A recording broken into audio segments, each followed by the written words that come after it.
हीजिंग्स को देखकर सू यानजी बहुत हैरान होती है और उससे कहती है मॉम कहाँ पर है। हीजिंग्स कहती है मॉम की फिक्र ना करो, वो अब्रॉड में है और उनकी सर्जरी बहुत अच्छे से जा रही है।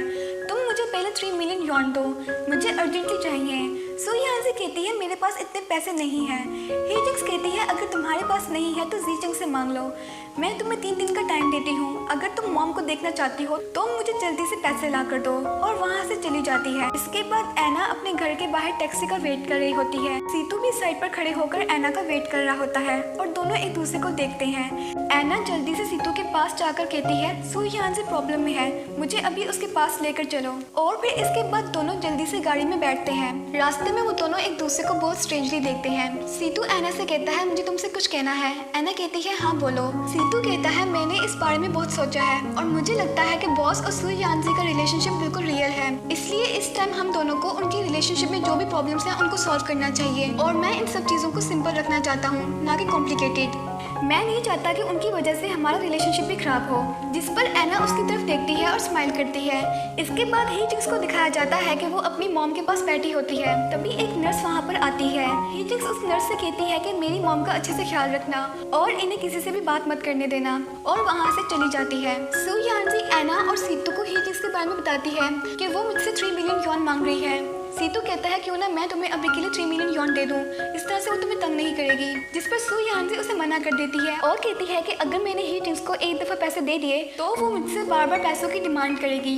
एक्चुअली मैंने एना को यहाँ पर इसलिए बुलाया है क्योंकि मुझे तुम लोगों से एक हेल्प चाहिए। जिस पर एना कहती है ऑफ कोर्स हम रेडी हैं। सू यानजी कहती है मुझे यकीन है कि मॉम यहाँ पर है, लेकिन हीजिंग्स मुझे मॉम से मिलने नहीं देगी, इसलिए मैं चाहती हूँ कि तुम लोग मॉम को ढूंढने में मेरी हेल्प करो। सीतू कहता है डोंट वरी, मैं अपने कनेक्शंस के थ्रू तुम्हारी मॉम का पता करवाता हूँ। और फिर सू यानजी से कहता है तुमने बॉस के बारे में क्या सोचा है। जिस पर सू यानजी चुप हो जाती है और फिर कहती है कि मुझे एक दफ़ा मॉम मिल जाए, फिर मैं ज़ीचंग को इन सब के बारे में खुद बताऊंगी।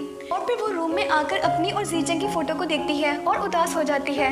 तभी ज़ीचंग उसको मैसेज करके एक एग्जीबिशन पर आने के लिए कहता है। इसके बाद सू यानजी उस एग्जीबिशन पर जाती है, लेकिन एग्जीबिशन को क्लोज देखकर ज़ीचंग को मैसेज करने लगती है।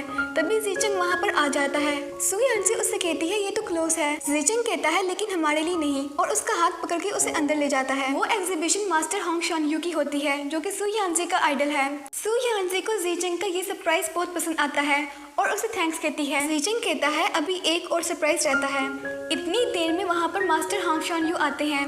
सू यानजी मास्टर होंग शान यू को देखकर बहुत खुश होती है। मास्टर होंग शान यू सू यानजी को एक गिफ्ट देते हैं। सू यानजी उस गिफ्ट को खोलकर देखती है तो उसमें वही डॉल होती है जो ज़ीचंग से एक दफ़ा गलती से टूट गई थी। मास्टर होंग शान यू सू यानजी से कहते हैं कि जब मुझे मिस्टर ज़ीचंग ने अपनी लव स्टोरी बताई तो मैं बहुत ही इंप्रेस हुआ, इसलिए मैंने आपको अपनी स्पेशल कलेक्शन में से ये गिफ्ट दिया है। सू यानजी मास्टर होंग शान यू को थैंक्स कहती है। मास्टर होंग शान यू उन दोनों को ऑल द बेस्ट कहते हैं और वहाँ से चले जाते हैं। सू यानजी ज़ीचंग से कहती है तुमने ये सरप्राइज कब प्रिपेयर किया, मुझे तो पता भी नहीं चला।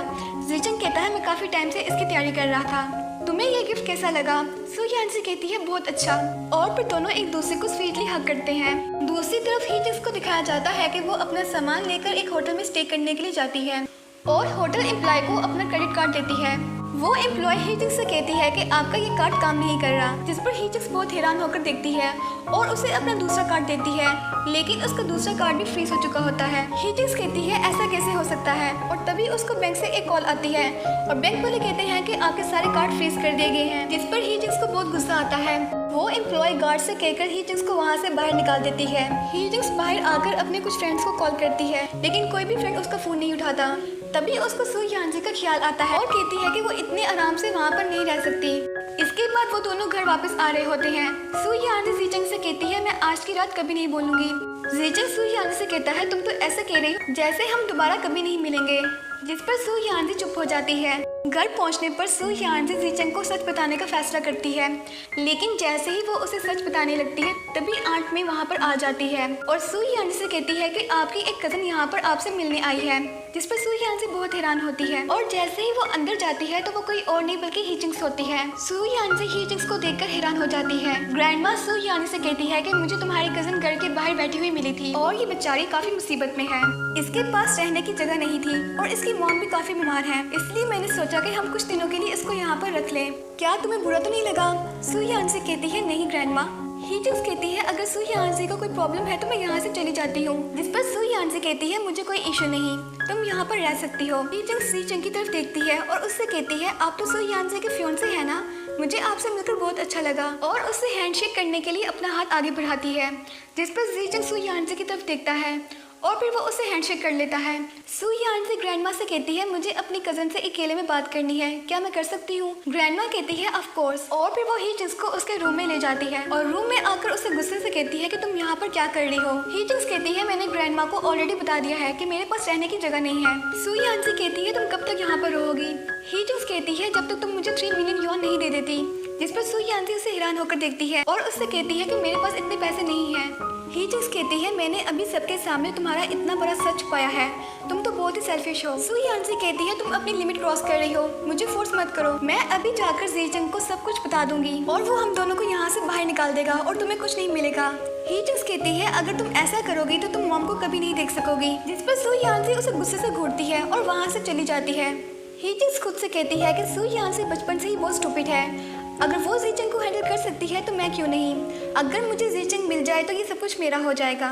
सू यांजी टीवी लॉन्च में बैठी होती है, तभी जीचंग उसके पास आता है और उसका मूड ऑफ देकर कहता है कि तुम्हें क्या हुआ है? सू यांजी कहती है कुछ नहीं। जीचंग कहता है अगर तुम्हें कोई भी प्रॉब्लम है तो तुम मुझसे शेयर कर सकती हो। सू यांजी कहती है ऐसी कोई बात नहीं।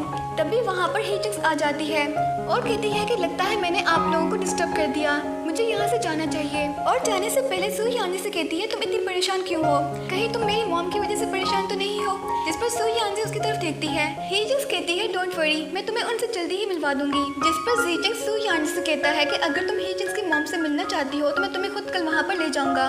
जिस पर हीजिंग्स कहती है कि इसकी कोई जरूरत नहीं, मैं खुद कल सू यांजी को वहाँ पर ले जाऊंगी। जीचंग कहता है ओके ठीक है, काफी लेट हो गया है, अब हमें सो जाना चाहिए, और सू यांजी का हाथ पकड़ के उसे रूम में ले जाता है। इसके बाद नेक्स्ट मॉर्निंग का सीन दिखाया जाता है कि हीजिंग्स पूरे घर का विजिट कर रही होती है और सू यांजी के कपड़े और उसके शूज देखकर बहुत जेलस होती है और कहती है कि ये सब मेरा है। इसके बाद वो जीचंग और सू यांजी के रूम में जाती है और उन दोनों की फोटो को देखकर बहुत जेलस होती है।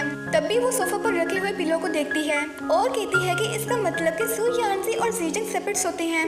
अगर कुछ ऐसा है तो मैं आराम से जीचंग को हासिल कर सकती हूँ।